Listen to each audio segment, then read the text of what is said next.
परम सम्मानित मंच एवं प्यारे साथियों, मैं एक दो घटनाओं के माध्यम से अपनी बात कहने की कोशिश करूंगा। ये गुजरात के राजकोट में रहने वाली एक स्कूल अध्यापिका जयश्री बेन के जीवन की कहानी है। दुनिया की हर मां की तरह उस मां ने भी बहुत से सपने देखे, अपने इकलौते बेटे को खूब पढ़ाया लिखाया, अच्छी तालीम दिलाई। बेटा भी सफल हुआ, प्रोफेसर बन गया, डॉक्टर बहू से शादी हो गई, घर में पैसों की कोई कमी नहीं रही, जीवन में सब कुछ ठीक ही चल रहा था। लेकिन बुरे दिन कुछ ऐसे आए कि बूढ़ी मां को लकवा मार गया, पैरालिसिस हो गया, हाथ पैरों ने काम करना बंद कर दिया, तो मां अब बिस्तर पर पड़ी रहने लगी। एक रोज कुछ यूं हुआ बीमारी के दिनों में कि बेटे ने मां को सहारा देकर खड़ा किया। मां बड़ी खुश हुई कि मेरा बेटा मेरे बुढ़ापे की लाठी बन रहा है। बेटा मां को पकड़कर धीरे धीरे सीढ़ियों के सहारे छत पर ले गया। मां बड़ी खुश हुई कि मेरा बेटा मुझे धूप दिखाने ले जा रहा है। छत पर जाने के कुछ देर बाद बेटे ने अपनी मां को गोद में उठा लिया। मां खुशी से भाव विभोर हो गई कि मेरा बेटा जान गया है कि मुझे सीढ़ियों से चढ़ने उतरने में दिक्कत होती है, मेरा बेटा मेरी कितनी फिक्र करता है, मुझसे कितना प्यार करता है। लेकिन उसके बाद उस बेटे ने जो किया, हाथ उठाकर दुआ कीजिए कि दुनिया का कोई भी इंसान वैसा ना करे। उस बेटे ने गोद में उठाकर अपनी मां को 4 मंजिला मकान की छत से नीचे फेंक दिया। बूढ़ी मां कुछ समझ पाती उससे पहले उसकी जिंदगी खत्म हो गई। 4थी मंजिल से नीचे गिरने में कितना वक्त लगता है? 3-4 सेकंड लगते होंगे। लोगों को लगा कि मां छत से गिर गई होगी, लेकिन पुलिस पड़ताल और सीसीटीवी फुटेज से 3 महीने बाद पता चला कि मां मरी नहीं थी, प्रोफेसर बेटे ने मारा था। और पुलिस पूछताछ में प्रोफेसर साहब ने कहा कि मैं मां की बीमारी से तंग आ गया था और इस आफत से पीछा छुड़ाना चाहता था। इल्म की तासीर जब गुरूर में बदली, बुनियाद रिश्तों की महज दस्तूर में बदली और बुजुर्गों को फकत आफत समझ बैठी औलाद आदम की बड़े बेनूर में बदली। 2 महीने की बीमारी से परेशान होकर प्रोफेसर साहब ने 9 महीने तक पेट में रखने वाली मां को मार डाला। ऐसा ही कुछ मुंबई की आशा साहनी के साथ हुआ। उनके बेटे ने खूब अच्छी तालीम हासिल की, अमेरिका गया, प्रोफेसर बना, लेकिन घर लौटकर नहीं आया। पीछे बूढ़ी मां इंतजार करते करते एक रोज बिस्तर पर सोते सोते ही मर गई और उसका जिस्म उसी बिस्तर पर पड़ा पड़ा कंकाल में बदलता रहा। बेटे ने 1.5 साल तक कोई खबर नहीं ली और बाद में जब घर लौटकर देखा तो उस बिस्तर पर उन दोनों के रिश्तों की तरह खोखला एक हड्डियों का ढांचा पड़ा था।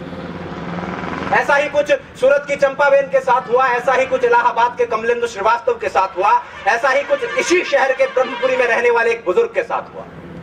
एक आध घटना हुई होती तो कहा जा सकता था कि उस मनुष्य की मनोवृत्ति में कुछ फर्क रहा होगा, कुछ विकार रहा होगा, लेकिन ऐसी घटनाएं बहुत सामान्य हो चली है। अखबारों में रोज यही खबर है और इन घटनाओं में एक दुखद समानता यह है कि ये उन घरों में घटित हो रही है जिनमें बच्चों ने बहुत अच्छी तालीम हासिल की है। मुझे आज बोलने के लिए जो विषय दिया गया था वो ये था कि तालीम तो है लेकिन तहजीब कहीं खो गई है। हालांकि पग पग पर इस बात की गवाही मिलती रहती है, लेकिन ये घटनाएं इस बात को पूरी तरह से सिद्ध कर देती है कि तालीम तो है लेकिन तहजीब कहीं खो गई है। शिक्षा तो है लेकिन संस्कार कहीं खो गए हैं, सभ्यता कहीं खो गई है। अब प्रश्न यह उठता है कि ऐसी घटनाएं हो क्यों रही है, तहजीब खो क्यों रही है। दरअसल हम जिस तरह से अपने बच्चों को पालते हैं और उन्हें सिर्फ तालीम देते हैं, उससे बच्चे प्रोफेसर, इंजीनियर या डॉक्टर तो बन जाते हैं लेकिन इंसान नहीं बन पाते। स्पष्ट कर दूं कि मैं शिक्षा नीतियों को कोसने के लिए खड़ा नहीं हुआ हूं। दुनिया के हर देश में शिक्षा नीतियां इसी तरह से काम करती हैं। अकादमिक शिक्षा का संस्कारों से सीधे तौर पर कोई लेना देना नहीं है। संस्कार देने का काम समाज करता है, परिवार करता है, माँ बाप करते हैं। और अगर संस्कार कहीं खो रहे हैं तो इसकी जिम्मेदारी उन्हीं की बनती है। बच्चा संस्कार कहां से सीखता है? घर से ही तो सीखता है।